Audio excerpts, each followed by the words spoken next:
વડોદરા શહેરના નવી જિલ્લા કલેક્ટર ખાતે સામાજિક કાર્યકર અતુલ ગામીચી જિલ્લા નિવાસી કલેક્ટરને આવેદનપત્ર આપી રજૂઆત કરી।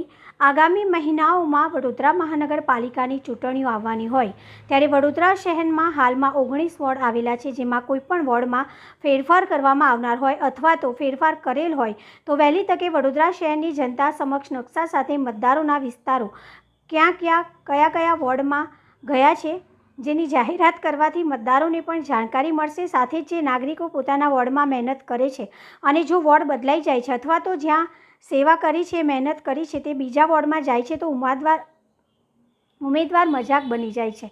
વડોદરા મહાનગરપાલિકાની ચૂંટણીઓમાં દર વર્ષે મતદારોના નામ ગાયબ થઈ જાય છે, સોસાયટીઓ ગુમ થઈ જાય છે અને ચૂંટણીઓના દિવસે મતદારોને એક વોર્ડમાંથી બીજા વોર્ડમાં જવું પડે છે અને હવે ચૂંટણીઓનો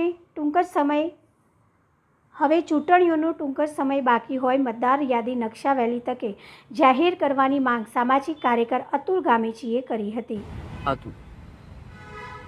આગામી મહિનાઓમાં વડોદરા મહાનગરપાલિકાની ચૂંટણીઓ આવી રહી છે। જ્યારે પણ ચૂંટણી આવે છે ત્યારે એક મહિના પહેલાં મતદાર યાદી અને નકશા જાહેર કરવામાં આવે છે, જેમાં બનાવ એવા બને છે કે ઘણાના વોર્ડમાંથી સોસાયટીઓ ઉડી જાય છે, ઘણા મતદારો બીજા વોર્ડમાં જતા રહે છે, વોર્ડનું વિભાજન થઈ જાય છે, જેના કારણે ચૂંટણીઓ આવે ત્યારે મતદારોને પણ ક્યાંક ને ક્યાંક તકલીફ પડે છે અને જે ઉમેદવાર હોય એ 5 વર્ષ સુધી મહેનત કરી હોય તો એનામાંથી પણ ઘણા સોસાયટી ઉડી જતી હોય છે। તો આના કારણે આજે અમે આવેદનપત્ર આપ્યું છે। સાથે કોઈક જગ્યાએ એવું થાય કે મતદારોના નામ અને આખી સોસાયટી બીજાના વોર્ડમાં બોલાતી હોય છે।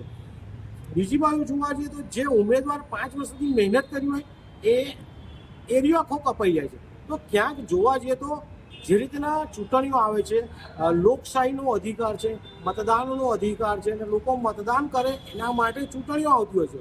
તો જે રીતનું આગામી મહિનામાં ચૂંટણીઓ આવવાની છે તો આના જે નકશા છે 19 વોર્ડના નકશા વહેલી તકે જાહેર કરે, 19 વોર્ડમાં કઈ સોસાયટી છે એ મતદાર યાદી પણ જાહેર કરે, જેથી કરીને ઉમેદવાર પોતે પણ જાણી શકે અને મતદાર પણ પોતાનું નામ અંદર છે કે નહીં એ જાણી શકે, સોસાયટી ઉડી ગઈ છે કે નથી ઉડી ગઈ આ તમામ વસ્તુ જાણી શકે। તેના માટે જે વડોદરા શહેર કલેક્ટરમાં આવેદનપત્ર આપ્યું છે અને વહેલામાં વહેલી તકે નકશા અને મતદાર યાદી જાહેર કરે તેવી અમારે માંગણી કરી છે।